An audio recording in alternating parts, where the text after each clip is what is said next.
The lights are off and away they go. Extremely loose. He's managed to hold on and think He missed the complete that. He's crazy stuff. Side Freitas is on the grass on the infield before. He slides through. He tags Richard Eck.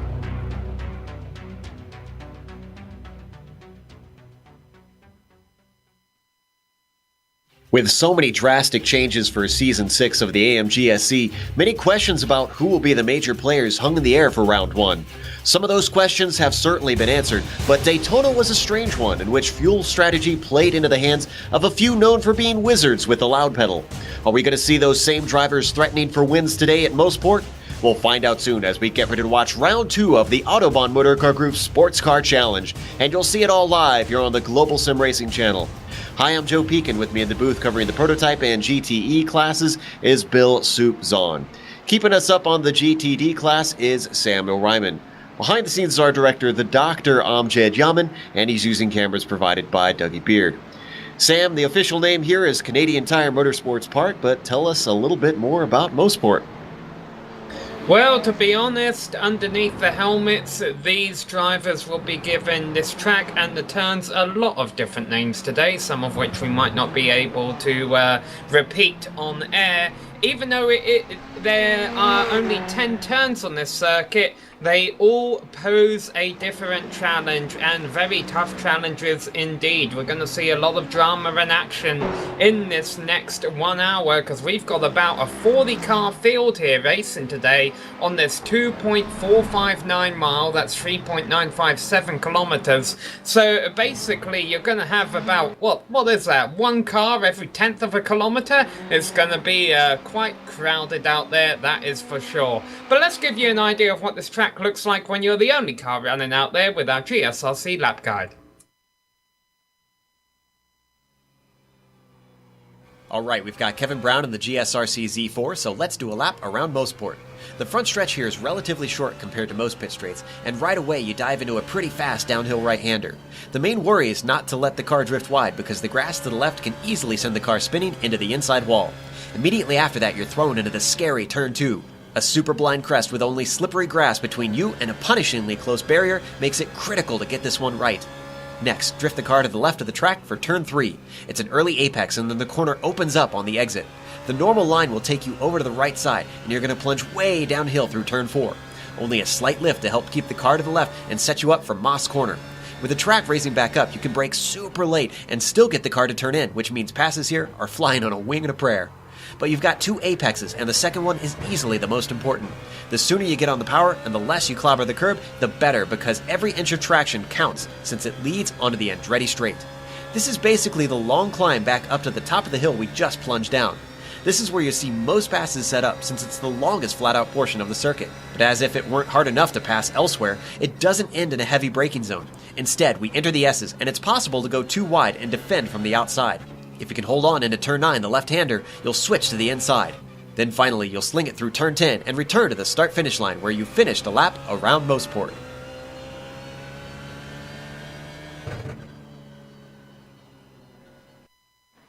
Laps are going to tick off relatively quick around here in each of the three classes, all of them very high-powered machines, and as Sam illustrated, tight confines.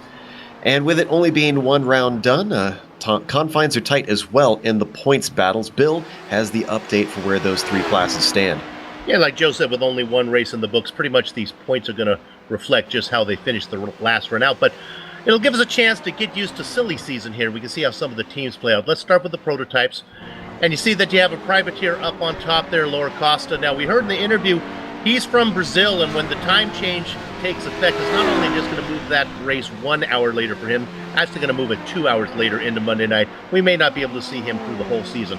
You see that Tinsey is back there with Talon Motorsports, Schindel down there for racing for TMC Carbon, another privateer with Mike Young, and then Ulmer, of course, always there with Autobahn West. Let's look at the next class. Now, this is the new class, the GTLM group.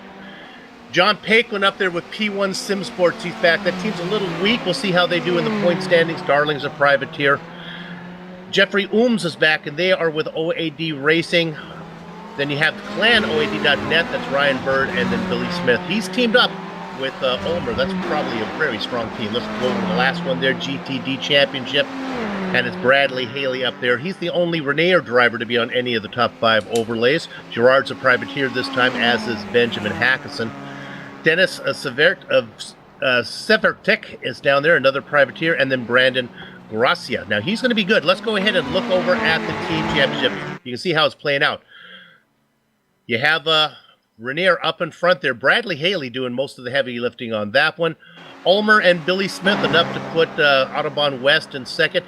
Now, here's a team that's kind of slithering into a lot of the championship. Blackadder Racing, we've seen them come on over into the Absolute Beginner League, and now they've shown up over here in the Autobahn Series as well. We'll keep an eye on them. AOD Racing in 4th place. And then there's the favorite down there, Talon Motorsports, with Tinsey, Postma, and Jim Carpool McGinnis in 5th. So we'll see how that plays out as the season goes along. Should be interesting to see as the dynamics change and evolve with all the new drivers, including a new one out there today up in the prototypes, at least new to this series. We've seen him race a number of times here on the Global Sim Racing channel. Bill, Cy Andra has caused a splash by jumping into the pool. Yeah, he is fast in whatever we've seen him racing in. I don't think I've ever seen him race in an open cockpit machine, though, before. I've seen him in the MX-5. He did some work in the Conti series a while ago. My goodness, he is there again, and not only is he fast, he's really, really close to being on the pole. They were a little worried about what the prototypes would be like this year as they lost a couple top drivers over there. I don't think they have to worry much more. It's Tinsey, Ulmer, and now another one, Andra, to worry about. Yeah, indeed, and as you mentioned, of course, Costa joining in. Right. It'll be really unfortunate if he doesn't or isn't able to make it for the full season. I hope he can compete and maybe give these guys a hard time and shake things up. Now, pit strategy is going to be a lot more straightforward this time, with it being a 60-minute race and with it being at a less fuel-thirsty track. But Sam, you and I were chatting a little bit off-air there in the text about something that the drivers need to worry about separately from just fuel in the pit stops. Yeah, we might have some fans watching this race saying, wow, I've never seen a 44-car race in real life at Mosport. Well, you probably won't, for the simple reason that there aren't actually enough pit stalls to accommodate 44 cars on the track at the same time. However, the total number of pit stalls here is 32. However, because it's virtual sim racing, drivers can share pit stalls. The problem that some drivers might run into is they might not necessarily know where their pit stall is for for their one time that they're going to come in during the race. And I believe it was Bradley Haley who ran into that problem here last season. He didn't realise, because of the way the pit stalls fell, that he was actually one of the first pit stalls when he came into the pits. He missed it and had to go around again and then make his stop. So it could be interesting seeing if there is any drama on pit road today. And one more point with pit strategy. With a fast repair, you really can't afford to come in early and try to do that early pit stop and see how you play out, because you got to worry about picking up damage. You almost have to keep racing out there as long as you can, worrying that you pick up damage. At least you can come in and get a fast repair when you come in. You don't want to come in too early and not have an opportunity to use it. Now, we've seen a decent-sized field here before with the Autobahn series, and they've ran into one issue that tends to happen a lot at these very short tracks. And Sam, there's a lot of chatter about how they're going to deal with the traffic out there today with 40-plus drivers, as you mentioned, and quite a spread in time between those prototypes and the GTDs. Do you think attrition will play a role today?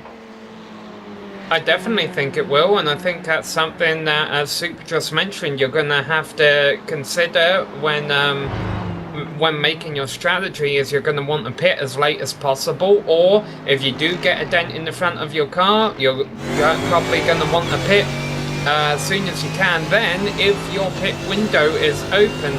But of course, another thing, not only are you racing the traffic of your class, you're going to be racing the traffic of the other two classes. And with the fact that our fastest prototype in qualifying is at a 106, and our slowest GTD car right now is a 1 minute 18, that's a 12-second difference on a track that's only taken a minute to get around.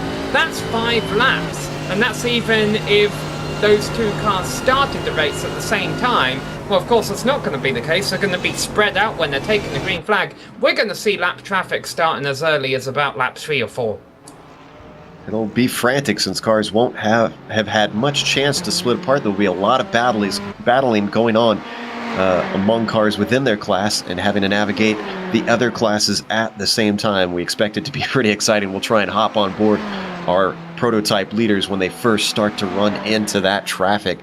And speaking of passing, though, Bill, with this being a lot of fast corners around this track, where do you expect most of the overtakes to get done?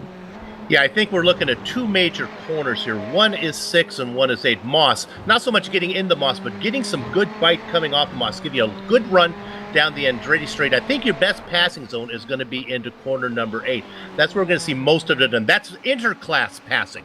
Now, between the classes, or passing within your class, when you're looking at passing lap traffic, I don't know what's going to happen there. I think you're going to have to be really careful through 9 and 10. And I think the dynamic of the race is really going to depend on how close the racing is in the classes. If the prototypes are close together, they tend to be a little more impatient if they have the guy they're racing right behind them. Well, they also have all that extra downforce. And Sam, Clayton, that second corner, that blind entry and the double apex on it, we've seen it a number of times, not just in this series, but in pretty much every series that visits here, that it when you're dealing with lap traffic, it just throws a wrench in everything. Yeah, well, Clayton, as you saw on the lap guide and probably saw there just a moment ago as his cars are qualifying, it's unique on iRacing as opposed to real life in that when iRacing scanned this track, there was still grass there on the exit of turn 2. That area has become paved now, and a lot of drivers use it as a runoff area. The problem is with Clayton, turn 2, having that grass runoff area, I'd say about 60% of the time, there is absolutely no saving it if you overshoot that turn. Now, early on in the race, I don't think that will be a concern. All these drivers are going to be very respectful of that turn number 2 early on in the event. However, Drew, as we enter the dire moments of this race, if things are settling down and drivers are losing their focus a little bit, a slip there can be very costly indeed.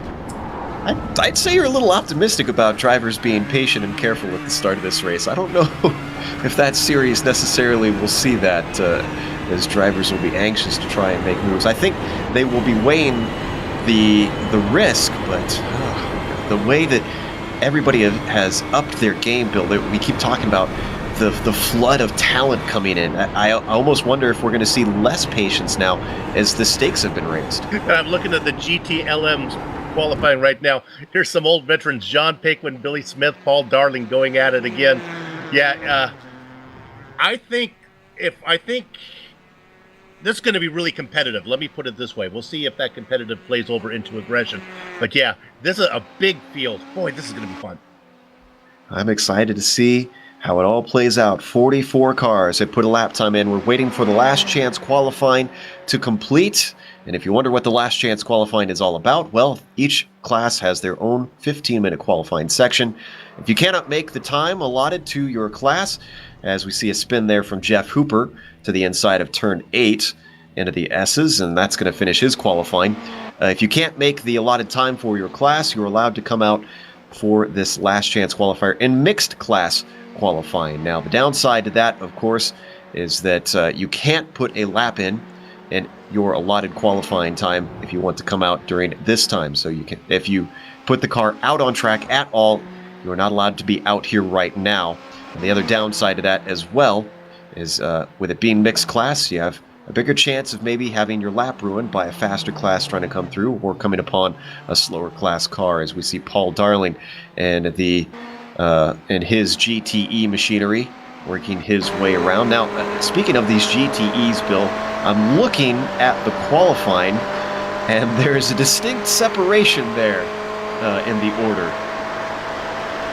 In the GTEs, yeah, Paquin up in front by about 2/10. Well, I mean between the types of cars that we're seeing. I see. Yeah, the Fords are not going to be, don't seem to be doing quite as well. We don't see our first Ford until we get down to about 7th with Dave Hill. Yeah, the Ferraris seem to be the car of choice. Now, what's this note that you have about an anniversary happening here? Well, this is the 3rd anniversary of the Autobahn series today, and for those of you who are familiar with that, that is the leather anniversary. So maybe everyone should get themselves a new pair of racing gloves, I would think. Well, I'm glad you went that direction with it. Yeah, I was thinking the same thing, Joe. Leather racing gloves, yes, of course. But nice little stat there from Bill as the checkered flag comes out in qualifying. Drivers are able to complete their flying lap, and then we'll be able to get the order in for you. A few drivers out there just trying to get one last gasp in. Paul Darling, of course, as we mentioned, Jimbo Pfeiffer, who we saw on screen, is out there trying to finish his lap. Let me see if anybody else. Looks like those two are the only ones. Yeah, something very interesting in prototype and GTLM qualifying. Both classes have... as Paul Darling had a bit of a skid on his last qualifying lap. Both classes, the prototype and GTLMs, have 2 drivers who have turned in the exact same time. In prototype, we have Mark Schindel and David Sockrider have both done a 106.747. And in GTLM, we have John Kin and Miguel Meyer have both done a 112.878. These GTD guys letting me down that no lap times tied down there. You had one last chance with Pfeiffer, or actually no, Pfeiffer is in the GTEs, excuse me, but unfortunately not going to give you the triplicate there. Let's go to the grid and see how they're going to start this race. Robert Tinsey is going to be on the pole, and what's interesting is 2nd and 3rd all within the same 10th as our pole sitter, John Ulmer. Starting on the outside of row 1 with Cy Andra starting row 2 in 3rd position. Mark Wilson will be in 4th. Then you've got Daniel Gralty, who's got some pace this season. He's starting in 5th. Carter Kundinger, who's switched up to the prototypes this season. He starts in 6th. Armando Edwards in P7. In 8th, it's going to be Mark Schindel, followed by David Sockrider in 9th. Scott Corbin will begin the race in the 10th position. Mark Kudrowski in 11th. And then rounding out the prototypes who managed to get a lap time in will be Stephen Jones in 12th. 12 drivers in the prototypes, 15 drivers in the GTLM class led by John Pac-Man Paquin. He's up there just a 10th of a second ahead of Billy Smith. Paul Oh My Darling, John King are the next 2 drivers, Miguel Meyer, Leif Peterson. Then we get back to our first Ford, Dave Hill. He's going to be inside just ahead of Stephen McGarvey in another Ford, Jimbo Pfeiffer in a Ferrari. Then 4 more Fords, Ryan Byrne, Brandon Postma, Ryan Huff, and Robert Jackman. The final 2 cars, Paul Slavonic, and Dale Green. Sam? Yeah, then we get to GTDs. Trayson Gerard turned to 115.519 to take pole in that class in his Audi. Behind him will be the Mercedes of Bradley Haley and Kevin Santana starting second and third in class. The second and last Audi in the field is Brian Burnett in fourth. He was the only Audi at Daytona. And then we get to the Ferraris. Brandon Guarcia and Dino Topic. They will be starting 5th and 6th in class. Yes, so that means we have Ferraris in GTLM and GTD too. Alright, then we get to the Mercedes rounding out the top 10 in GTD with Ross Booth, Beck Duggleby, Scott McGarvey and Sheldon Rosenbaum. And then just outside the top 10 we got Paul Lindsay and Tim McLeish in Ferrari, Sheldon Woloshyn in the last Mercedes, and 4 Ferraris round out that field of Christopher Sherber and Jim McInnes, Jeff Hooper and David Tejada. 44 cars in total. I believe it was 17 GTDs at the tail end there, and it looks like the Audis have a bit of pace this weekend as we get this pace lap underway. Yes, quite a large GTD field this season, as many of the AM drivers have tried to collectively move over to that slower class to try and give themselves a more clear championship to fight for. Currently leading that fight in the GTD AM championship is actually Tim McLeish, who has a 10-point spread over second place. He did a very good job to get himself a decent finish over into that class. And GTLM, Green is leading there, and then Corbin is the lead of the 2 drivers competing for the AM Championship in the prototypes, 2 as well in the GTM. Well, the bookies are rubbing their hands together, and you guys know the drill. Bill, who's your prediction today? All right, we're going with the first-timer, Cy Andra. I like his setup. He has an unusual set of medium downforce. He might not be the fastest car out there for the lap, but I like what he's going to be able to put in, keep that car under control. When we get down to the GTLMs, it's time for Paul Darling to get one. Look for some problems between Paquin and Smith. I like the doors, the seat apart for Paul Darling. All right, I'm not too familiar of how much experience Trayson Gerard has in running these GT classes outside of this league. However, I know Bradley Haley has the experience of running in these slower classes at a track where traffic is going to be a major issue today. So I have a feeling Haley's experience in running these GT cars in this league will help him get his second win of the season today. It'll be interesting to watch as we see the field working their way up. Look at the split between the 2 classes. They will each get their own green flag. Interestingly, in that GTD class, it's looking like a repeat of last race. Up at the front, Gerard, Haley, and Santana, the first 3.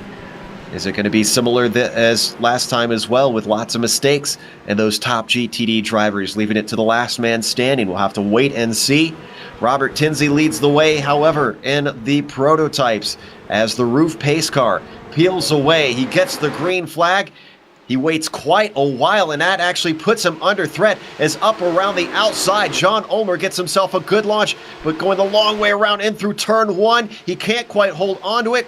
Goes out onto the curb. Here comes Cy Andra threatening for second place. He's going to try and brave it out around the outside of Clayton. Even more difficult, but it pays off as it switches back to the inside, and he gets second. Let's go to the GTLMs. Much more control back then. Paquin gets the jump. Billy Smith, Darling, King, and Meyer.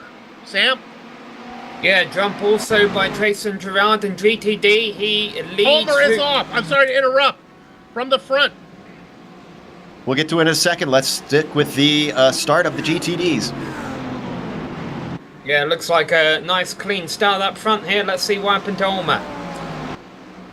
This was going into Quebec. Ulmer, I think, had Gralty coming up on his inside. As we're going to see, yes, as after he got passed by Andra, Gralty stuck his nose in, turned him around, and then behind them, the car of Wilson had to take off to the grass trying to avoid them, and unfortunately got stuck as all 3 of them had to wait their turn to come back to the track. Well, if the cheese is going to go off a pizza soup, it might as well happen before you put it in the oven, because then you got time to put it back on before it cooks. Yeah, it hadn't started bubbling yet, but yeah, well, now that'll change his strategy. And he's trying to get past these two very quickly. Let's stay on this to see how this plays out. But up at the front, that spreads it out between our leaders. Tinsey over Andra by a second, with 2 more seconds back to third place Schindel. Oh, and Cy Andra has an off through Moss, just a little bit, going wide out of the corner, but manages to recover, and that loses him even more time. The gap to Tinsey now a full two seconds. And a bit of an unexpected mistake from Andra, considering he's one of the top prototype drivers who is running with a medium downforce setup. A lot of these competitors up front there running low downforce. Yeah, I thought that would be to his advantage, would be the drive he could get off of Moss. Boy, you make a mistake there, not only do you pay it through Moss, but then you have to pay it down the hole straight away. That's costly. Certainly is, especially with a driver that has all that drag, but 5th place has got a close fight. That's between Kundinger and Edwards. Edwards to the inside, down into Clayton. They're going to get single file behind them. Kudrowski threatening as well, and Corbin in the popcorn position. And battle for the lead in GTD. Bradley Haley was taking a look on the outside of Gerard as they enter the final complex of turns to complete their lap number 2. Haley is not letting Gerard run away with it, and he doesn't want Gerard leading it. Still keeping a close check on that Audi up and the lead. Very few Audis out there today.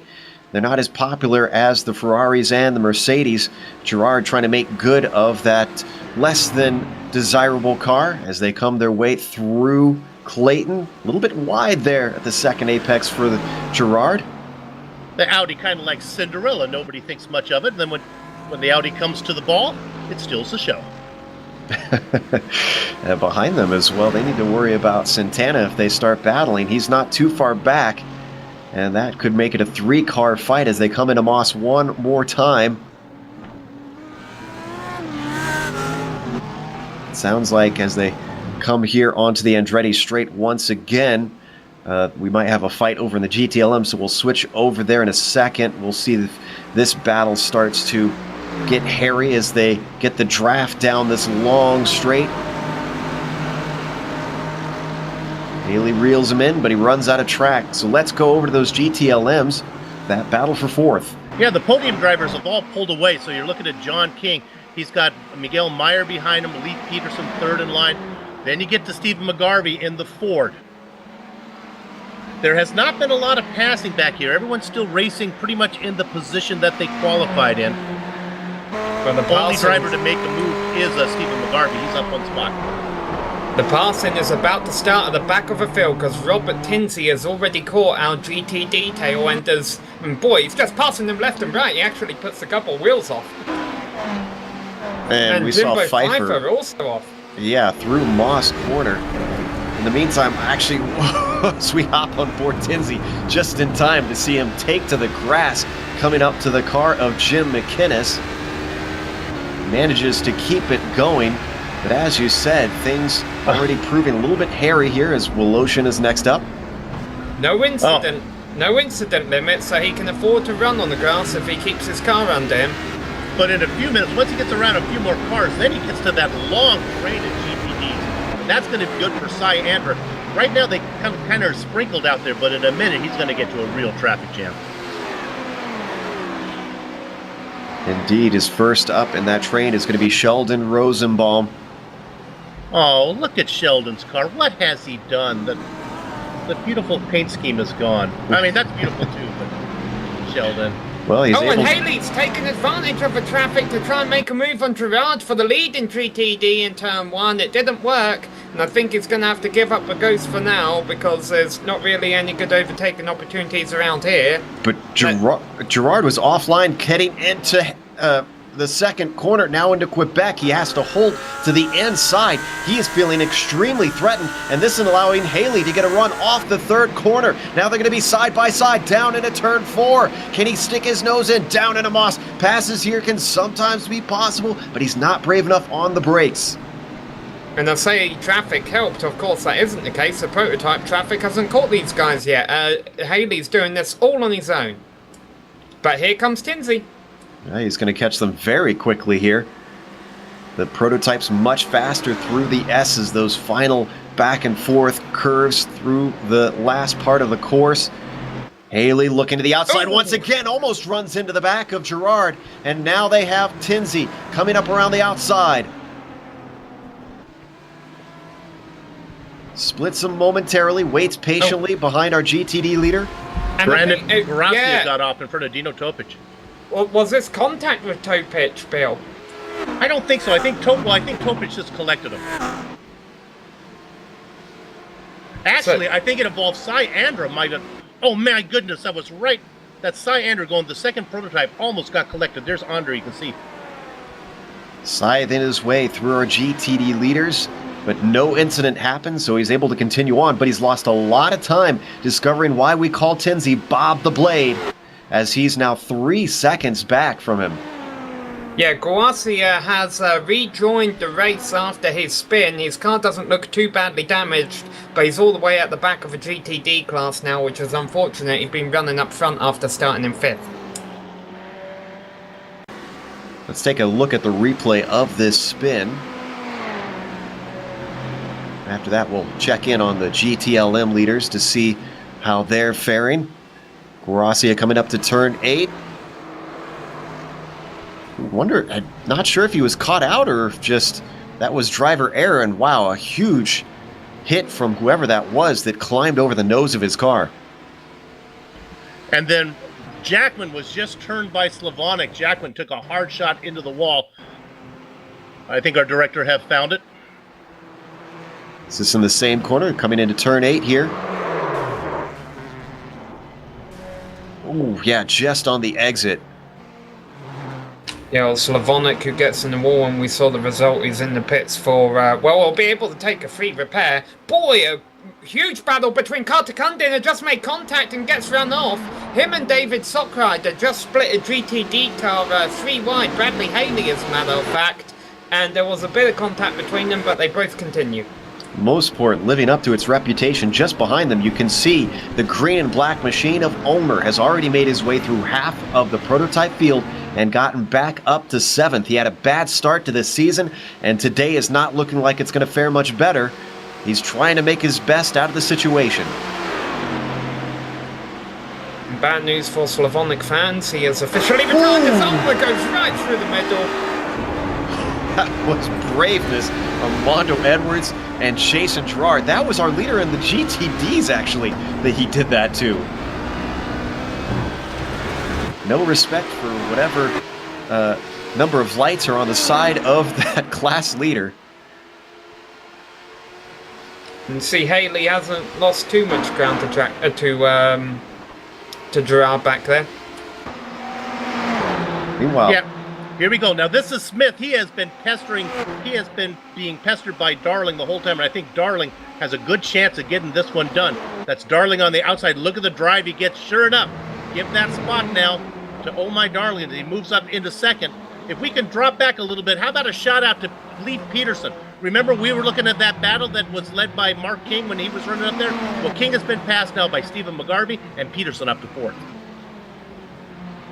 a lot of change for positions everywhere. Some of it helped by traffic, some of it just a straight fight, as we can see that Smith is not giving this one up easily. Meanwhile, down to the GTDs, I can hear some talk from Dino Topic. Did he get into some trouble? Oh. Yeah, but David got turned. Yeah, Ricardo Cundin, I believe they were both off. Sounds like it was near Ulmer as well. Kundinger is the trailing car. Sockrider is the leading car. You can decide who, if somebody's nose got cut off or if somebody got turned. Ouch. Wow, beautiful job by Ulmer on that one. Actually, almost lost control of the car. Let's see what his hands are doing on the wheel. Starts to see it erupt. Knows he has to take evasive action. Wow, look at that counter steering.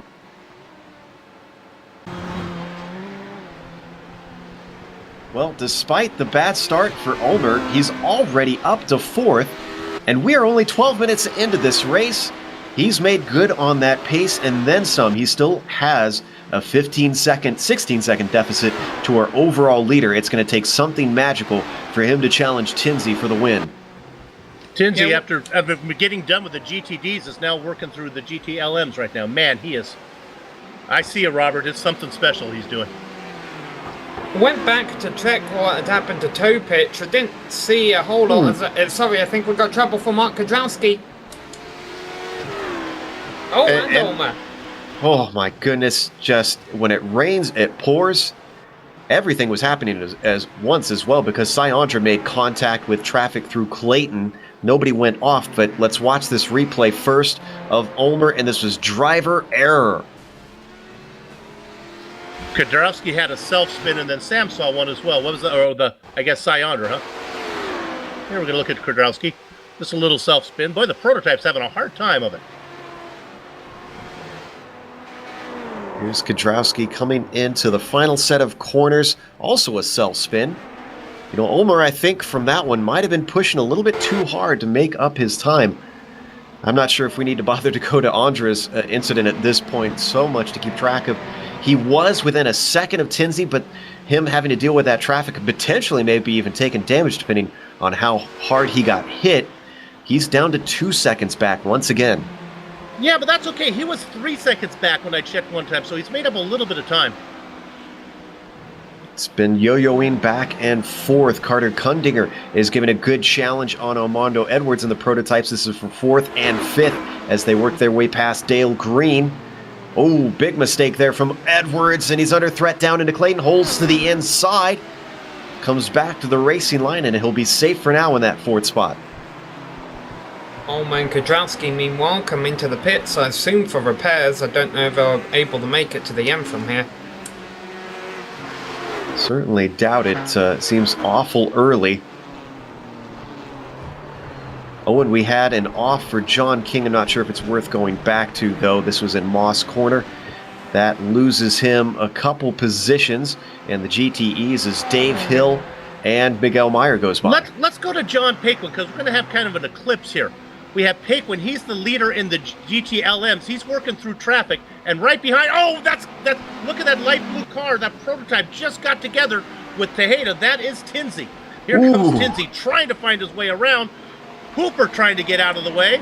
Oh, off into the grass. Syandra somehow keeps the car on the black stuff through Clayton. The ground that he was going to gain, I think, was lost. Tinsey thought about going 3 wide, which we might be able to see, yes, from above. Look at that. Backs out of it at the last moment. Now watch Andre on the outside, just getting his wheels off. How in the world did he bring that back? That car should have been gone. And the wall would have been there real quick, because this is some really, really slick grass. Frantic stuff here in round 2, Sam. Yeah, Ryan Bird, his Ford GT, just took a tow to the pits. He'd been running kind of towards the tail end of a GTLM field. I wanted to give an update on Dino Topic because we mentioned he'd been talking over the radio. He has lost a few positions from the start of the race. So the punch you see in the nose of his car, that happened during a train reaction over at Moss a couple of laps back. And that's all going on because Beck Duckleby is kind of he was kind of holding up a little train there. Beck, this is his first race. Oh, Sandra is off. I'm sorry, but Sandra is off, avoiding a big incident. Sheldon Woloshin, and I'm not sure who else there that was off. McGinnis got him, yeah. That happened in front of Tinsey. Sorry to break in, but my goodness, it was just utter chaos for a moment there. For the second time in a row, Syandra takes to the grass through Clayton and lives to tell the tale. I think it was Woloshin who was trying to give Tinsey a lot of room. The car got really out, and then, man, everything broke loose. Back live once again. Let's really quickly recap what our top 3 is in each class, just so that we can figure out where things stand for our audience. Robert Tinsey still leading over Syandra, who leads Mark Schindel in the prototypes. That's your podium. Bill, what's the GTEs looking like? John Paquin out in front by about 3 seconds over Darling. Once Darling was able to get around Billy Smith, he's left him behind. Smith now in 3rd, but coming up is Stephen McGarvey in his 4th. Sam? Yeah, still leading GTD is Jason Gerard, and Bradley Haley remains in second. The first driver that gained positions in GTD is a driver running in third. That is Brian Burnett in the second and last Audi out there, third in class. He is moved up by Kevin Santana. Miguel Meyer, big spin in turn 2, keeps it off the wall somehow. And we're going to look at the replay, but certainly losing a lot of positions. Yeah, that's not a good place to try and back out of. You don't want to go back on the racetrack when there's traffic coming. Fortunately for him, there wasn't a whole lot of traffic coming. Yeah, he was put offline by those guys coming through, and Meyer getting on the radio for something. Did he get hit? No, looks like he made it back successfully, but was not happy about one or other part of that incident. He was trying to get around Jeff Hooper in the GTD, and then there was the Wilson in the prototype right behind him. So, 3 DNFs now. We mentioned Ryan Bird had to tow to the pits. Paul Slavonic, Jim McInnes, and Ryan Bird all out of the race early. Still a number of scraps happening out on track. If we can get a moment to not cover wrecks and actually watch the fights. Carter Kundinger and fifth overall, fighting with Armando Edwards for that 4th spot. Still, we checked in on this momentarily just a few minutes ago. We're now 20 minutes into this race, and Kundinger is not abating. Edwards got around him early, and then Kundinger been able to hang on to him. These guys are both up a couple spots since they started. It's going to have a little bit of a slipstream coming up the Andretti straight. They've got Smith and McLeish just ahead of them, both in different classes as well. And they're going to catch them at just the wrong time as they go too wide down into turn 8. Poor Armando has to try and sneak to the inside. Oh, whoa! Dipping left and right, Carter Kundinger somehow scythes his way through, but not without a bit of contact on McLeish. And it sounds like something's happened to Postma. What did we miss here? He had a spin in Moss. He was run into from behind while he was trying to navigate some traffic. Fortunately, doesn't look like he got too much major damage from that. That was Robert Jackman coming up into him, and then he gets turned the west way around by Hooper. And Kundinger just had an off on his own, coming back on track from turn 2. Oh, after what was such a good race for him. He even had a great race as well last time. There you see him, just takes it into the tires. And Postma, after that, had just right before pit entrance, slams it into the wall. That's after the incident that he just had. He'll be able to come and get a fast repair. And with all this, scheduled pit stops are starting. I've seen a couple drivers coming in. Dino Topic has just announced his intentions to come in. Postma in the pits, although I wonder if that's damage from the incident you saw, Bill. And Sheldon Voloshin also in. There's a fight going on for 17th. Dave Hill and Leif Peterson have a big one going on there, just overtaking Brandon Guarassi in the GTD class, leaving him behind. Meanwhile, Dave Hill, as he comes into turn 8, sizing up Leif Peterson's machinery, seeing where he can find an opportunity. Behind them, you can see Guarassi heading in for his pit stop.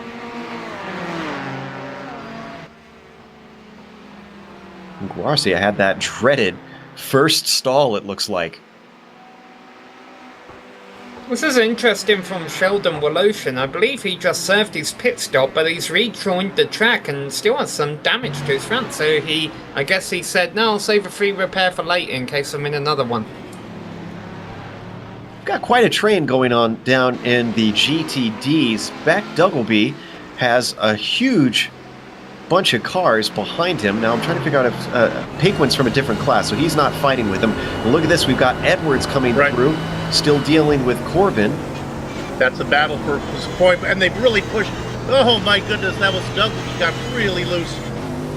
Yeah, well, Duggleby's been doing this all race. It mentioned earlier that this train was where Dino Topic got a bit of nose end damage, but he's done well so far, not making mistakes. He's done a really good Jarno Trulli impersonation here, just holding them off. Apparently the podium is getting to be a tight fight. up in the GTDs as Gerard and Haley, actually no, this is for the lead.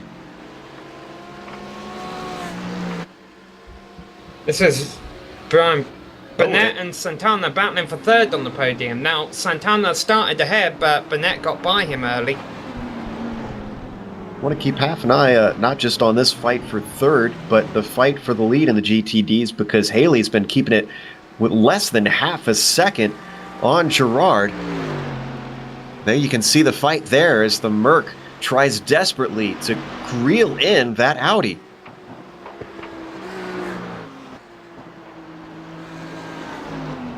Haley, I wouldn't say narrowly missed out on the championship last season, but just couldn't seem to make any inroads on Costa, who just romped away with the points lead in this class. Now that Costa has left, he has to deal with Gerard, who's come over from the prototypes, giving him a hard time. Well, I've got to imagine just running against someone who was as good at strategy as what Costa was last year, that probably helped Haley in that department too. Oh, look at this. This thing is... there goes Gerard spinning. Our GTD leader making a critical error. Certainly was put off by Edwards sneaking in at the last second. I wonder if there was netcode in there. I don't think didn't look like it from that angle. Stay on this replay. As we stay on this replay this time, watch Jimbo Pfeiffer. He tries to avoid the incident, skates through the grass and gets hard into the wall on the exit of Quebec about 10 seconds after this happens. Here we see Pfeiffer coming out of Clayton and down into Quebec. Just went a little bit wide, and unfortunately there's a car there at just the wrong time. That sends Pfeiffer into the pits. He must have taken serious damage and taken a tow. I think it was actually stuck in the wall.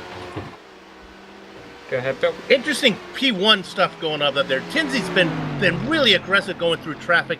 Cy Andra has dodged bullet after bullet. I don't know how he's still out there. Mark Schindel relatively quiet. And then this battle for fourth between Edwards and Corbin. This has just been a dogfight. Pretty good fight going on for the GTLM lead as well, Bill. Oh, as we saw, I think a little bit of a mistake before we switched away from Corbin as he loses ground coming onto the Andretti straight just when you don't want it. So let's jump back over to the GTLMs then, since that is broken up. Darling within a second of Paquin. Yeah, Darling has been able to get through. Half of it is pace. A lot of it is traffic. They have Brian Bennett between them right now. This is going to help Darling. He's going to be able to get a little bit of a draft there. And Bennett should be able to get out of the way before they get into 8. Oh, no, I apologize, because here comes Ulmer. Wow. Ulmer dealing with 3 different classes going on at once. Now he's got to try to get Pied Darling just ahead of him. As we watch this, just an update, we got information that Pfeiffer actually made contact with Gerard and gave Jason some damage on the rear of that GTD car.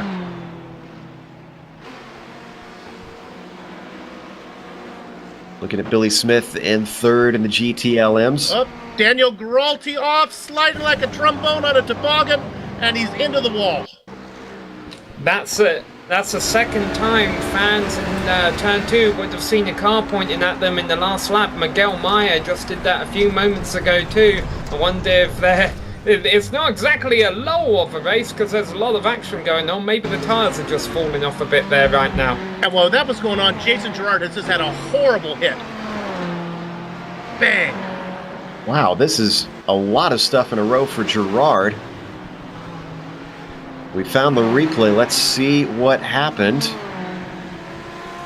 And this is driver error. Or maybe there's some damage from that previous incident that he was trying to deal with.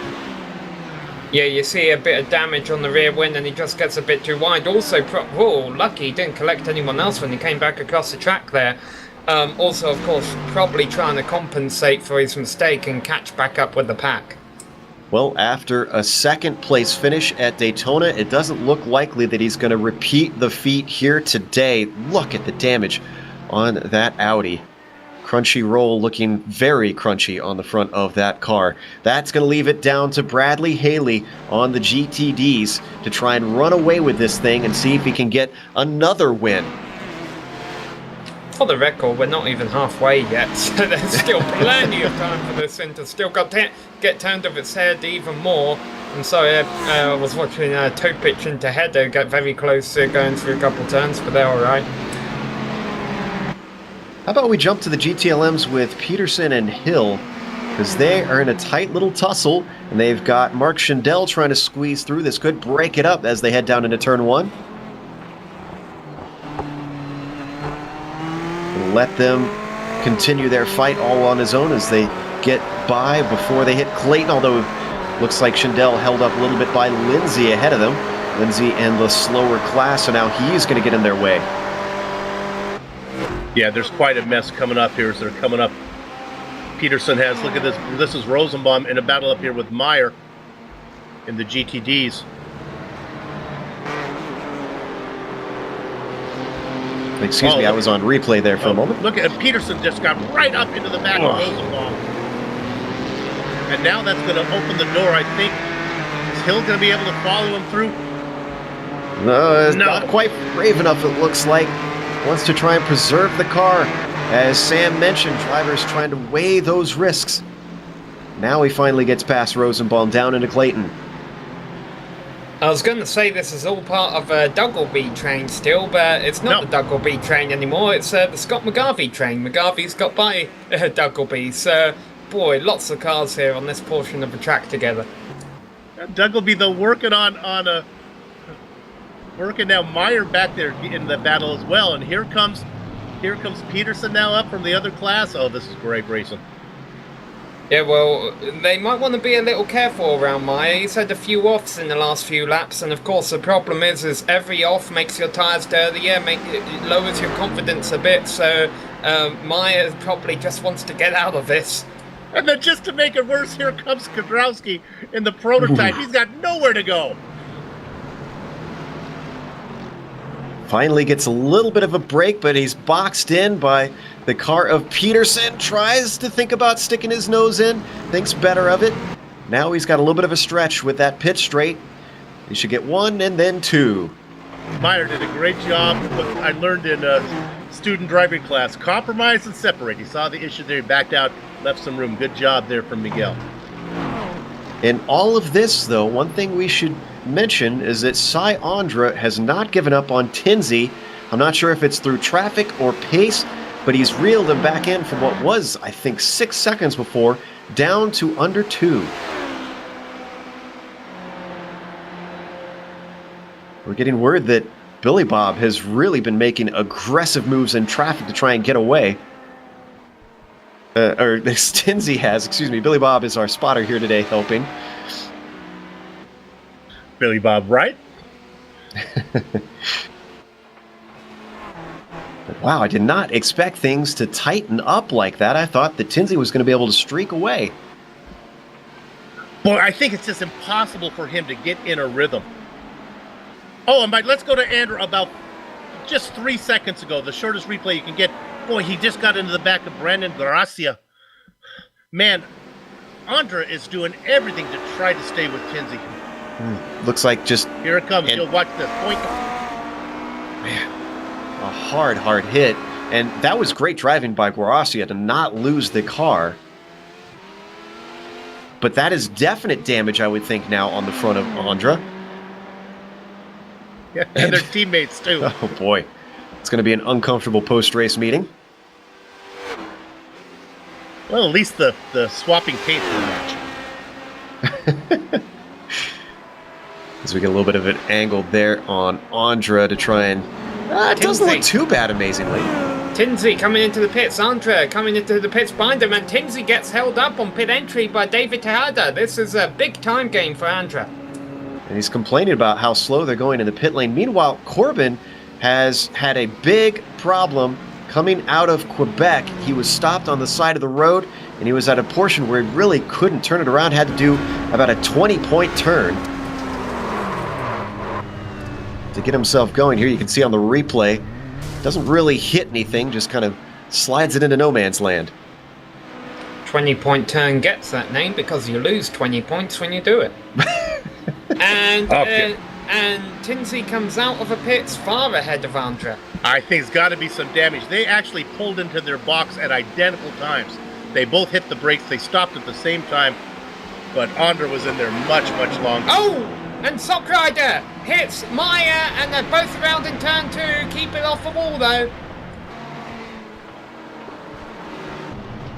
We're trying to dig up the replay. Here we go.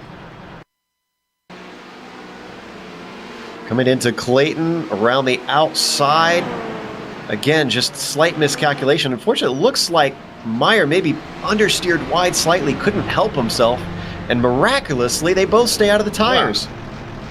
Now, our new leader when Tinsey came in was Mark Schindel, but he's coming into the pits now, Bill.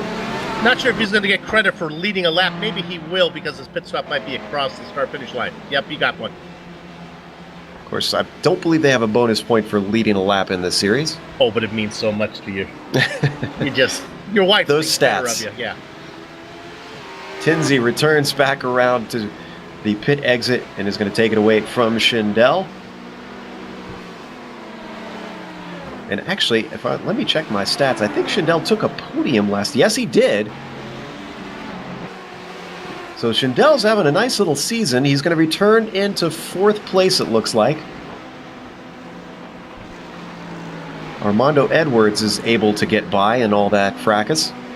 Although Armando has not pitted yet, so he's going to hand it back over. Schindel should return to the podium. Remember, Edwards was in that heated battle with Corbin. Corbin came in for his stop, so we'll see if Edwards can get back out there anywhere close to it.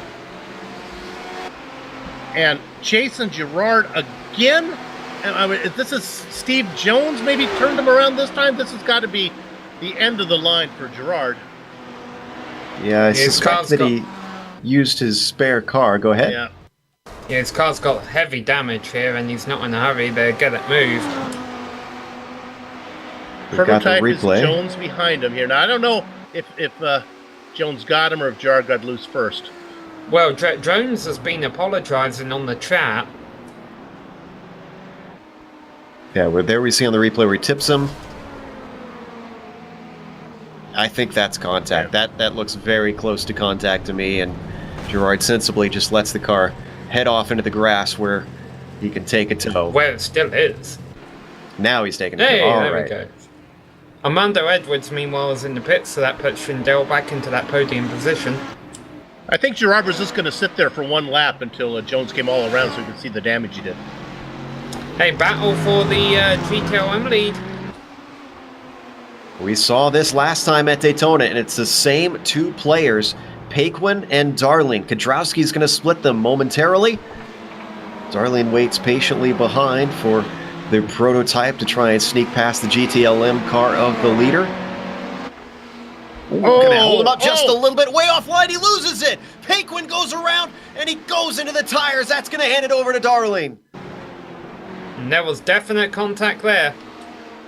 I didn't see it on my screen, was it? Maybe it was netcode, but the way it jigged a little bit, well, we'll find out for sure right now. It might have been, or it might have just been him yanking the wheel back.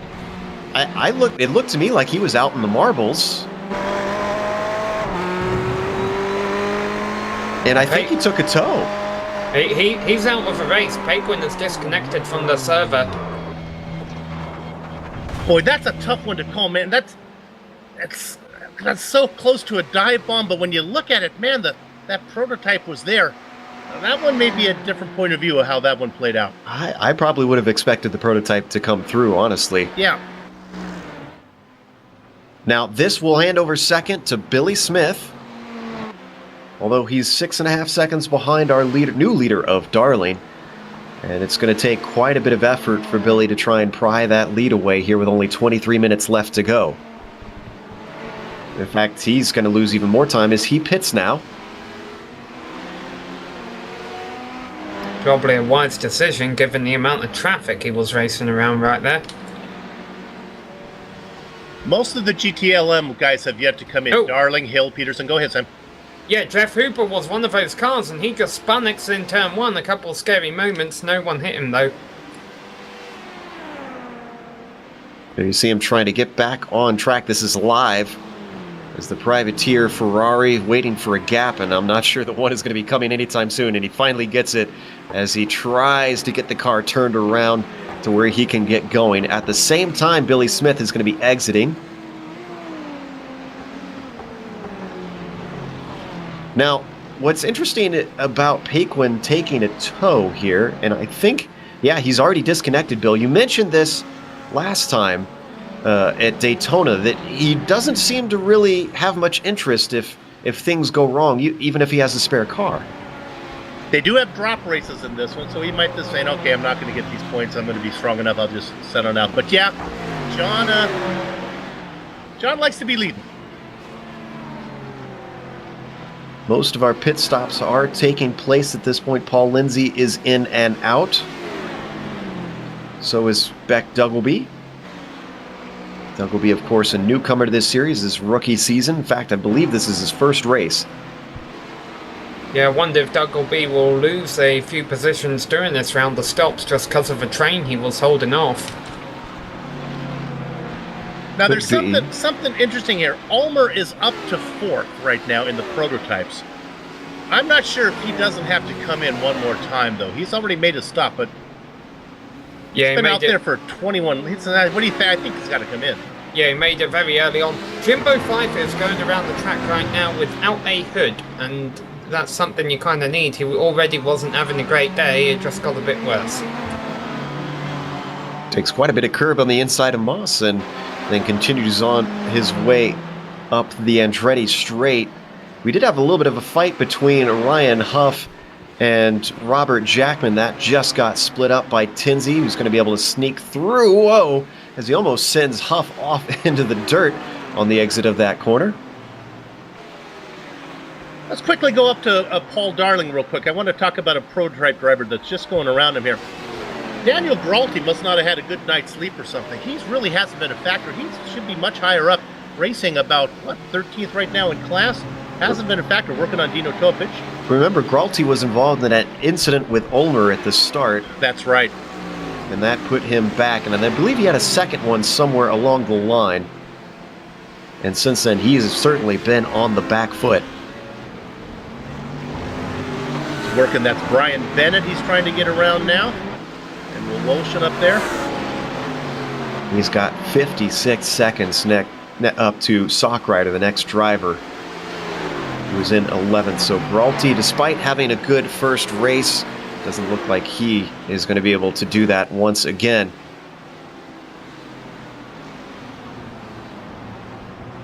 We were watching that intense battle between Edwards and Corbin. Pit stops have broken that up. Paul Darling! Oh! Into the wall, and now he's going to be able to roll to the pits from here. He hasn't made his stop yet, so as far as sliding into the wall from the lead can be concerned, he might have got away with this one. It's an incredibly lucky break. We're going to watch the replay. He was just a little bit too far outside, it looked like, and lost the grip of the car. And that's what we were talking about in the pre-race show. You don't want to take that pit stop earlier than you need to because you want to keep that faster fare in your pocket. GTD leader comes in on the same lap, but he does it without hitting the wall. That's Bradley Haley, and he's bringing in a lot of cars behind him. Now, with Darling having gone out, we're looking at Haley there. Billy Smith has made his stop, and he gains a little bit of ground, but not a lot. Well, it just goes to show you how lucky to crash where he did. Darling is out. It looks like he has about 2.5 seconds on Billy Smith. If he used, now that he's used his spare car, though, if something happens from here on out, Darling is at a disadvantage on trying to recover. And that's everybody now. They've all made their stops. So with that, let's give you our top 5 rundown of each of the classes, if everybody will stay in position for at least a little while.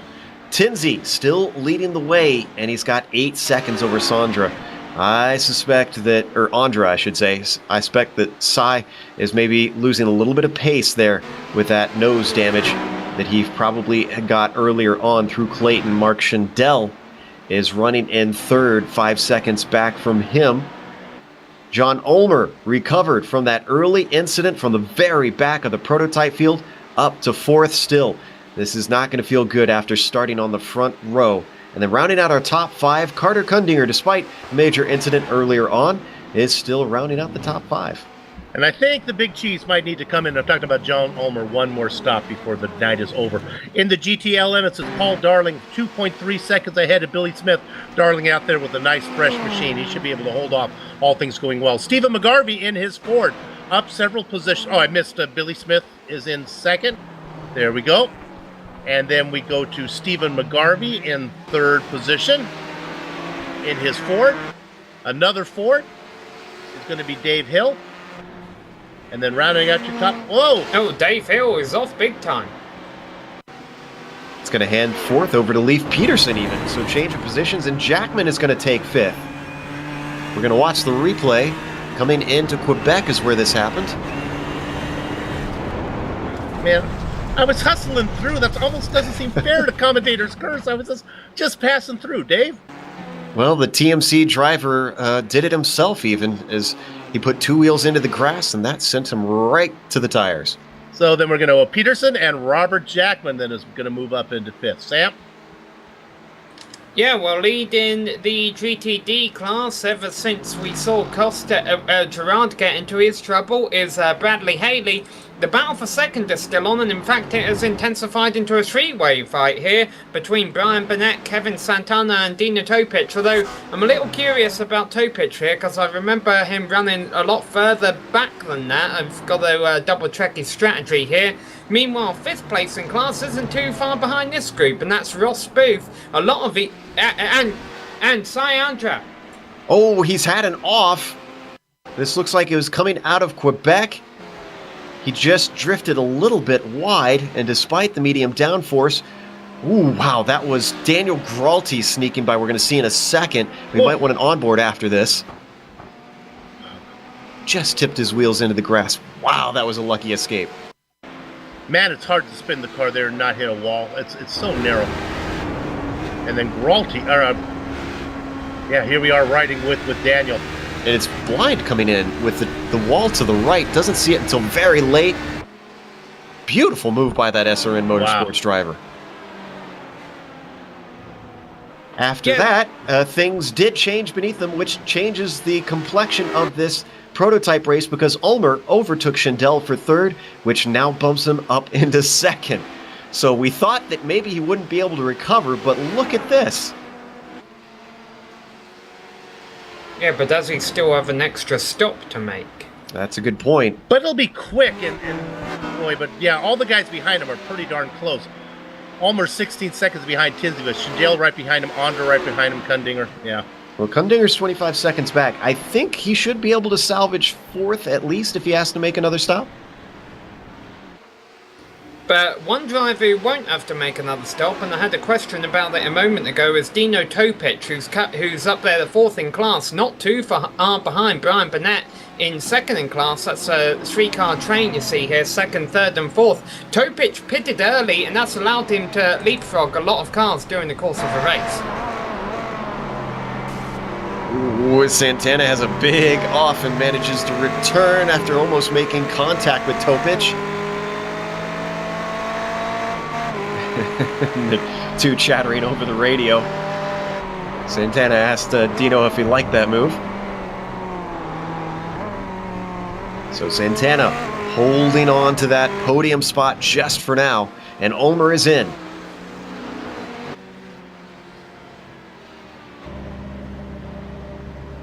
Kundinger is closing in, Ulmer still stationary. There's another problem from Cy Andra.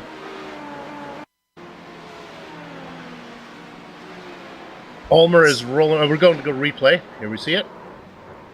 This was in Clayton once again. And this one was all by himself. Just lost the rear.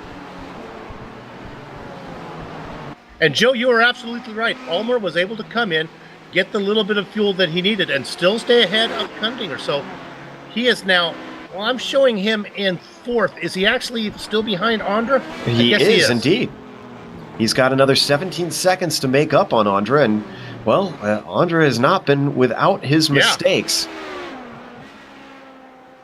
He could still hand this thing away. He's got to buckle down now. How about Mark Schindel, a quiet second place, just out there doing his racing and is going to get sitting in P2. Nice job, Mark. Could have very easily been in P1 there a moment ago. Robert Tinsey almost had the lap prototype of Steve Jones slide into the side of him when Jones put a couple wheels off. Fortunately, Tinsey was able... Whoa, who is that on their lid? Oh, wow. Gralty! How did he do maybe that? got together with Paul Lindsay a little bit. That's Paul Lindsay in the light blue he did? car.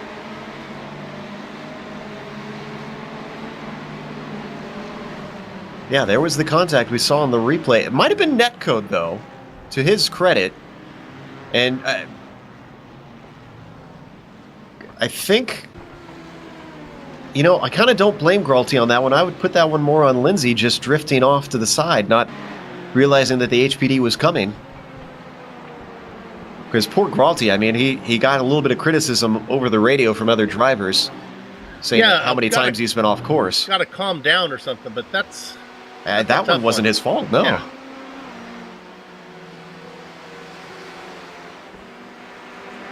GTLM's having a close fight there between Jackman and King once again. This is for, it looks like 5th place as they run out of track by the time they hit turn 8 now into the S's. Ooh. Good. King was taking a peek down into 9, though. The battle for second in GTD is about to get very intense because Kevin Santana has a nice run of Brian Burnett coming out of Moss, and they're about to run side by side for second. Burnett holds him off, but the more significant thing here is as this battle continues between these three, Ross Booth and Sheldon Rosenbaum running 5th and 6th in class is catching this pack. We could have a 5-way fight for second by the end of this thing. So we ride on board with Bennett, looking back. That's Santana doing everything he can to try and get by as they come through Clayton. Behind them, Dino Topic is also in this fight for position. Oh, Topic closing in, nearly getting into the back of Santana, coming into Quebec, and that hurts his exit as he loses ground. And all this could be affected when the GTLM of Ryan Huff comes up to pass him in a couple of moments. And guys, John Ulmer, I know you can stay on this report. Ulmer is knocking off time on Cy Andra, left and right. In fact, Cy, there must be something wrong with Andra's car. Did Cy have another spin, maybe? Nah, the car is just slow. Here comes Ulmer. And he's gonna get it. Wave at him, yeah. Andras ran into a bit of drama today. It wouldn't be too surprising if he does have a bit of damage on that machine. I would agree with you there. Jackman, though, and King almost having a little bit of side-by-side action. They've got traffic coming through in the form of Armando Edwards. Finally is able to sneak through, but they've also got Tim McLeish in the GTD class who could cause complications as they have to sneak to the inside, coming down into Moss. Here comes the car of Mark Wilson as well, looking to try and get through this mess. Oh, and he gets into the side of him. Who is that he just hit? Tim McLeish. Oh, Topic just got hit by a prototype, almost spun, but he didn't. He's not too happy about it on the radio. He remains in 4th, but now Booth is going to take that from him. Oh, let's look at the replay. Entering into Quebec, he was so focused on the cars ahead. Ooh. You know, I kind of put that one on Dino. Schindel was fully alongside him by turning. Paul Darlin in trouble. Paul Darlin spinning, slammed into the side by a prototype. Scott Corbin is the one that made contact, but that started with Darling. You're going to see on the replay on his own, just onto the curb, lost it, and as he tries to return to the track, doesn't realize that the prototype is there. Poor Corbin had nowhere to go on that one. Just got pinched. And the reason we're seeing so much drama, just look at the top left corner of your screen. Less than 10 minutes left in this race. Corbin has to come into the pits for repairs. Oh, And while goodness. Darling was out on the grass, he had already been passed by Billy Smith. We keep talking about when is Billy Smith going to return to the fore. He's taken a couple wins here and there.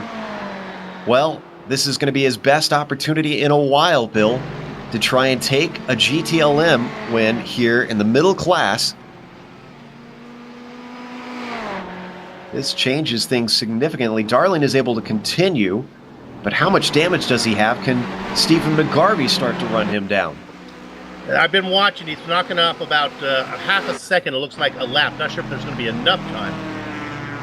Topich about to try and get fourth place back from Ross Booth as they go down the Mario Andretti straightaway. Think he had to roll out. Oh boy, no, he's not rolling out. He's forcing the issue down the inside and contact and into the wall. Topich bouncing across the runoff into the tyre barriers, and that's going to end any chance he had of having a top 5. Oh, let's watch that one more time. Dino has had problems in the prototypes last season. Now that he's switched over to the GTEs, his bad luck seems to have followed him. Whew, that was a narrow escape by that other car. 730P. That was all for position, those three, with Ross Booth ahead and Sheldon Rosenbaum behind. This promotes Rosenbaum to 5th in class. As we watch Rosenbaum, this has certainly been a case of just keep the car away from all the other machinery, keep it on track, and you're going to have a good result today. Oh, and that was a pass for position. Rosenbaum now into 4th. Yeah, well, Rosenbaum started 6th. He was definitely no slouch in qualifying, but dropped back early on in the race. Can't recall if he was one of the early stoppers, and maybe this is just his charge back. Mistake by Ross Booth cost him there. Both these drivers still off the podium. That remains to be Haley, Bennett, and Santana for the top 3 in the GTDs. Now down to 6 minutes left to go. Time is running out. We're seeing a little bit of more desperate moves by a few drivers. I can report that John King finally got around Robert Jackman. It's a great battle. There's been racing all around the track with all those incidents. We were able to cover it much, but King now up into 5th.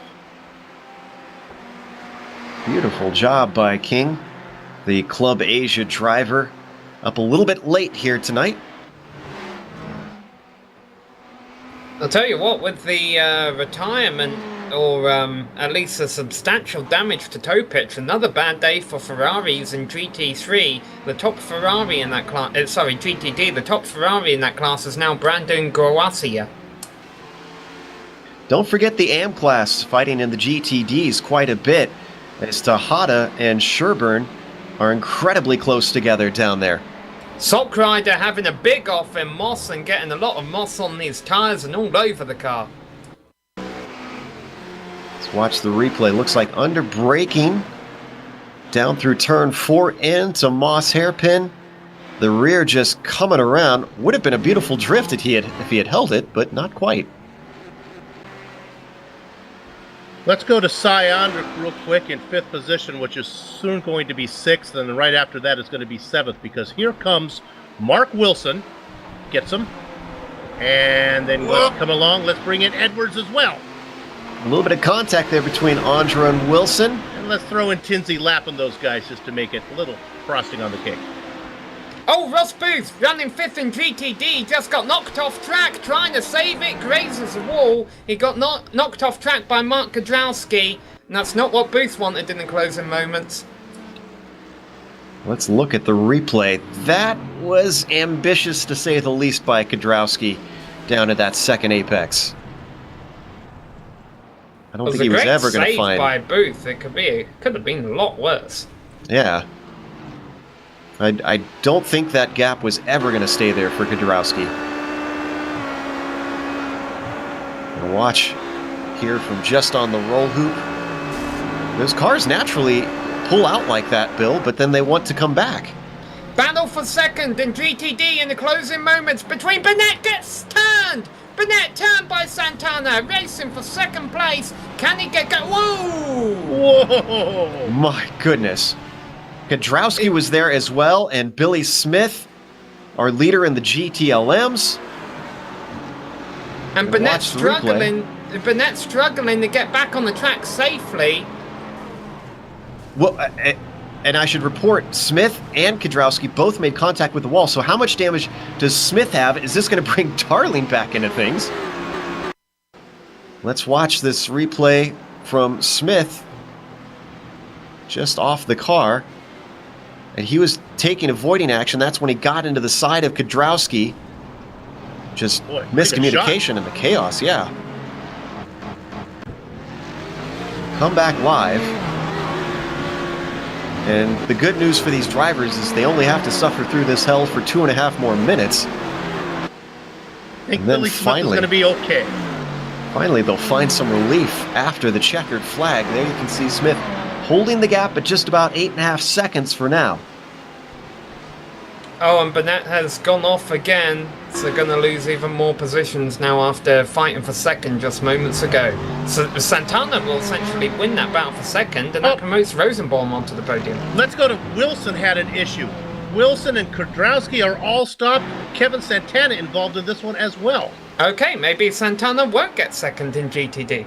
That was kicked off by Wilson getting into the back of Santana, coming out of turn 9.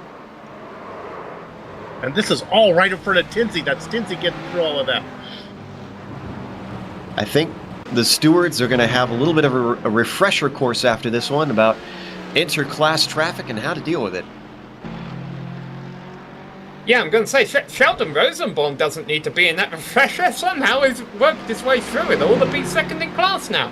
Well, this is just a continuation Wait, of what we... Bradley Haley just had a spin person. Oh, he's 5 laps down. Okay, I'm sorry. Bradley Haley! No. Oh, Yeah. wow! No, that's our leader. That's It our all leader, went into yeah. the wall, a hard hit by a prototype. Haley is leading the race by 20 seconds and diminishing. Rosenbaum flat out down the Mario Andretti straightaway. He's going to see Haley on the right side. I can tell you right now as Haley's getting back going again, Rosenbaum has taken the lead. We didn't see any of this, but because it was on replay, if we could come back now. We'll just watch it on replay. We'll just know what's happening thanks to Sam. So here we go. There's Haley turning the car around. There, now we can see Rosenbaum coming through Moss, and he exits out of the corner. He's going to be able to see that slow car up the hill. I was about to say, before all that happened, this is a continuation of last season for Rosenbaum, as we come back live, that he just kept the car together. He would get podiums, get good results, top 5s, and this method could net him a win here today. And I think this might be his first win in this series. It's about to, because Tinsey's on the last lap, heading towards the final turn. Just like that, this race is about to be over. 3 turns to go for Bob the Blade. Once again shows how it's done. This time, he didn't have to worry about fuel through turn 9. Now into White's corner. He can stay behind this traffic if he wants. Bob the Blade is going to take the win at Mosport. I think it's going to be Billy Smith next right now as he's working his way through White's. Just nothing between him now and the checkered flag. He picks up his first win in a long time in the GTLMs. Sam? What an incredible story from Sheldon Rosenbaum. The start 6, drop back and win in GTD. Bradley Haley will finish close behind in second. It's all about the paint job, baby. All right, that is going to take us to the end of this incredible race. Boy, it's going to take a novel to decipher all that went on in this thing. I think there's going to be a few upset drivers, and hopefully they'll be able to hold their tempers during the post-race interviews, which are going to come after this break. We're going to have the unofficial results as well, so don't go away.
Welcome back to Canadian Tire Motorsports Park. If you've collected yourself, great job. If you haven't, I don't blame you.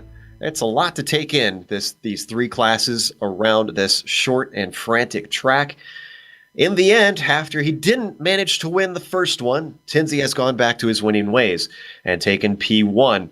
In fact, he's done it by a whole 23 seconds. We thought that maybe Ulmer and Sayandra would give him a hard time, but Ulmer fell away at the start of the race, and Andra had repeated mistakes that dropped him down the order. Mark Schindel was there to pick up the pieces. He took a third last time.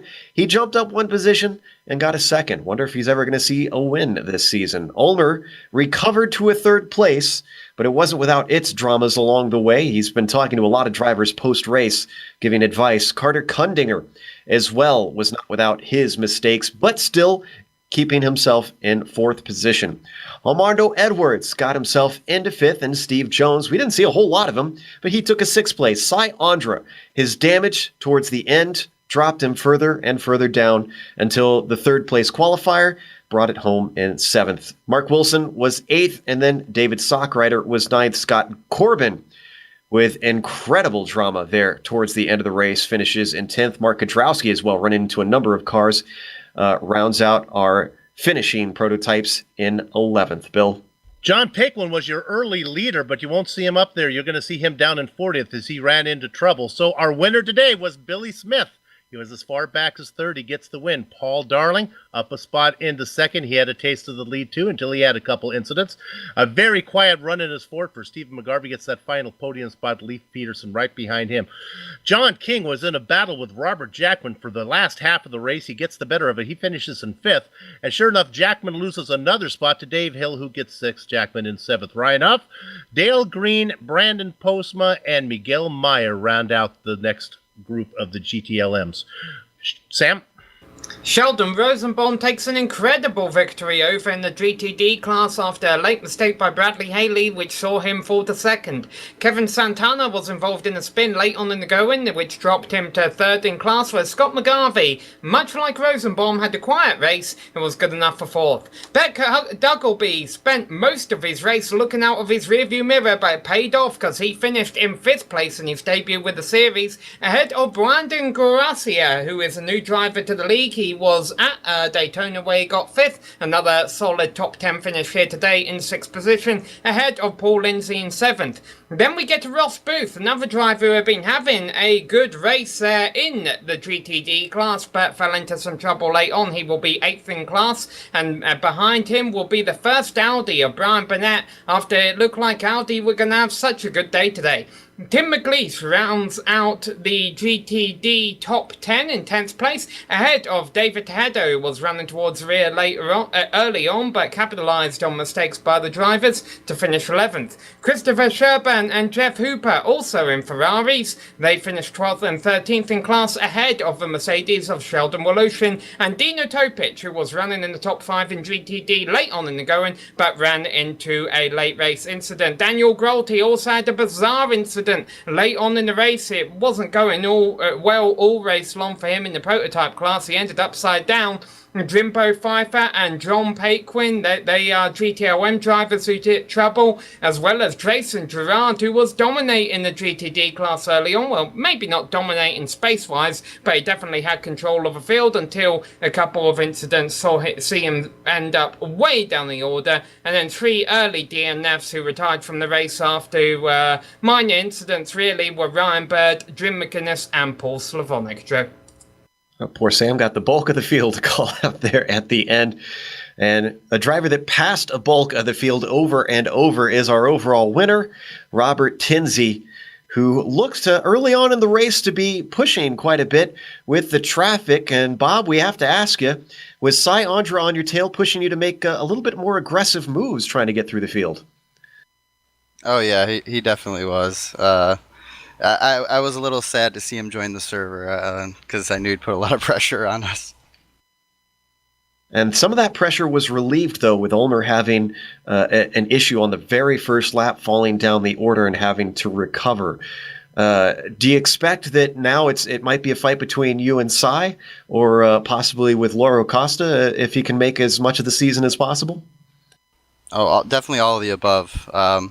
Sai's really fast, and you can tell. I mean, I don't even think he got any practice in really, and he's kind of jumps in the car, and he doesn't drive this car often, and this is basically the only car I drive. So that kind of gives you a hint as to how fast he is, especially if he puts just even a little bit of practice in, he'll probably blow me out.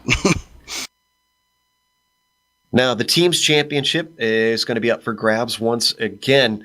Do you anticipate being able to try and take that championship again this season? Or do you think with the amount of talent that's going to make that another harder fight for you guys to come away with? I definitely think we can do it. I think as long as we focus on, just finishing the races on the lead lap and, just kind of taking it easy.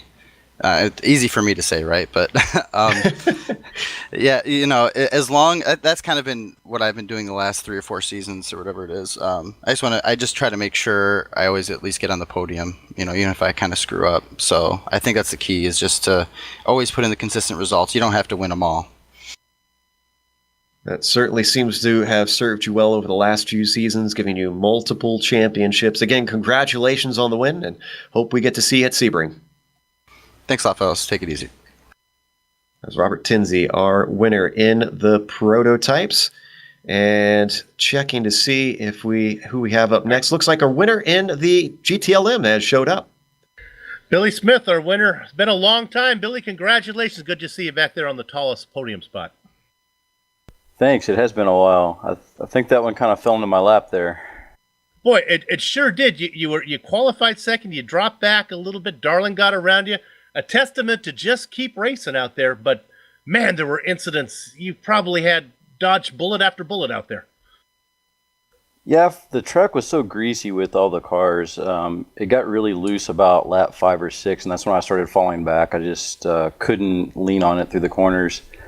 After the fuel burned off, I started to be able to run a little bit faster, and I think that showed after the pit stops. I was starting to, chase down Paul a little bit. But yeah, there were a lot of mistakes out there. A lot of people not able to, bide their time and wait to the next corner. Yeah, honestly, we could have filled up an entire hour race broadcast just by covering any one of these classes. To put 3 of them in there really had us working hard. Let's talk about the Ferrari versus the Ford. Was there any question in your mind which car you're going to race this season? I like the Ferrari a lot better. I'm noticing a little bit of difference. The Ford seemed to have a little bit more straightaway speed, and I don't know if that's a setup the guys are running or what. Of course, Daytona would be in the first race is kind of a toss-up. But, yeah, I like the way the Ferrari drives. I'm more of a Ferrari guy over Ford, so... And your teammate, John Ulmer, was able to go ahead and come back from his mistakes. He gets a third, so some good points. Good points day for Autobahn West. Yeah, it'll be great. We might be first after this. We just have to hold on to it. Yeah. All right. Well, you got one in the books. It's been a long time since we've seen you do it. It reminds me of the old days when you were racing the caddies when GSRC first came on board. Good job. Let's get another one before the season's out. Oh, we'll try to. Thanks, guys.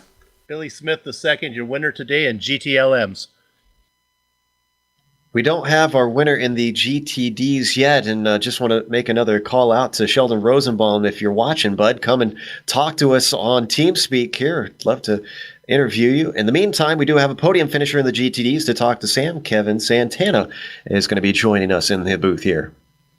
Yes, Kevin Santana, you walked away with a podium finish, but looked like it could have been a little more.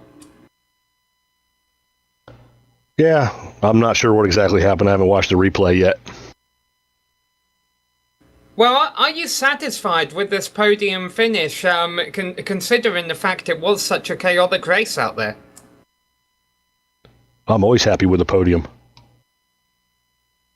We're glad to hear you're happy right now then, especially considering it's only the second race of the season. Are you giving much thought to the championship with the strong competition this season? Pretty much. I'll finish wherever I finish with it. I just got to worry about race to race. All right, well, race to race. The next race is going to be at Sebring. Is that a track where you feel you can score another podium finish?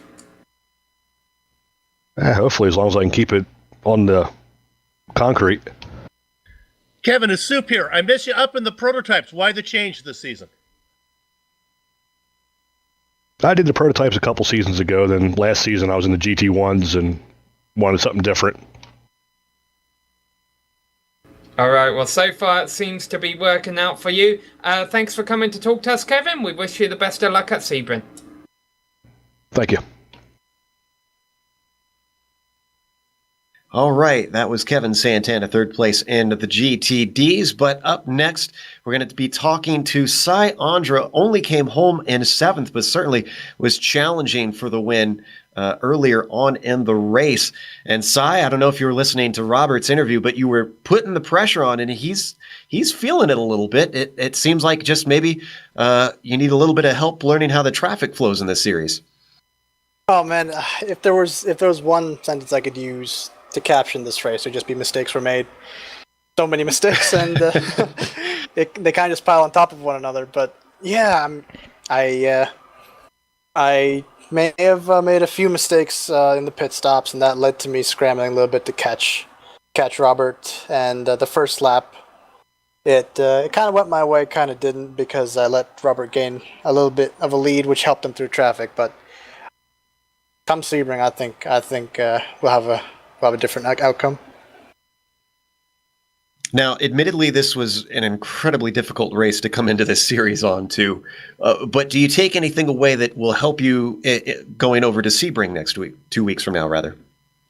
Definitely names and driving styles. The one thing that you should learn when you come into a league for the first time is learn how everybody drives. Like, learn for certain names to look out for when you're passing people, where people tend to leave room, or how they tend to treat other people in traffic. That's mainly what I was looking to learn in this race, and I definitely learned that. Well, we'll hope to see you challenging a little bit closer to the end of the race on Tinsey. He's been needing a threat for the championship the last few seasons, and many have tried, many have failed. So best of luck when we see you in Florida. Thank you very much. Cy Andra, seventh place finisher here today. And I think we might have Sam talk to one of our GTD drivers. Dino Topic, I believe, has joined us in the booth. Yeah, we've talked to a few drivers this evening who have had solid finishes. Unfortunately, the same can not be said for Dino. But Dino, you had a good run going out there until it came to an abrupt end. We're season 5 still, right? Unfortunately not. But I'll tell you what, it's early on in season 6. How are you liking this class so far? I don't know. It's different. Daytona was never my strong track, and I didn't really practice, so that was a wash. This track, I've always found very comfortable, and pace-wise and everything. And considering the issues I had in the first couple of laps, I was surprised to be where I was. Then, I was gaining it on Ross, and I don't know how the car got loose or something. Like, I felt like there was a small bump, and then I was braking, and just the rear just stepped out, and the tires were too worn out. I just couldn't catch it. It was too late. Well, it's unfortunate to hear, because it was definitely shaping up to be an exciting finish for top 5 positions over there in the GTD class. Do you think... you mentioned you were surprised at your position at the end there. I'm gathering you were able to get that through pit strategy. If I recall, you had an early pit stop. And if that's the case, do you think you'll be able to continue to battle for podiums and top 5 finishes next week, in 2 weeks' time at Sebring? That's the plan for the season, is a consistent top 5. But, it's with the field being that close, who knows? And like you mentioned earlier, I was surprised because I had an incident with Brandon. He lost it in turn 8, and I went full speed into the side of him, and neither of us had any real damage. So we kept going, and we pitted as soon as we could. I think I came out 12th or 13th, and I just kept going, and it's like, okay, pit stops, and all of a sudden I'm like 6th, 4th, 5th, something like that. I was kind of surprised. I don't know if there was any mistakes people made. I know Gerard had an issue, but I don't know anybody else. Now, normally, all of us who have played iRacing, we know the feeling after we had a race where we had a good finish coming up and then things go south at the end, and we're trying to find something to cheer us up. Let's talk away from iRacing right now. You got some good news earlier this week for us. Oh, yeah. Most people already know, but I have a new job and finally starting career going, fixing airplanes and stuff. It's exciting. It's tomorrow morning.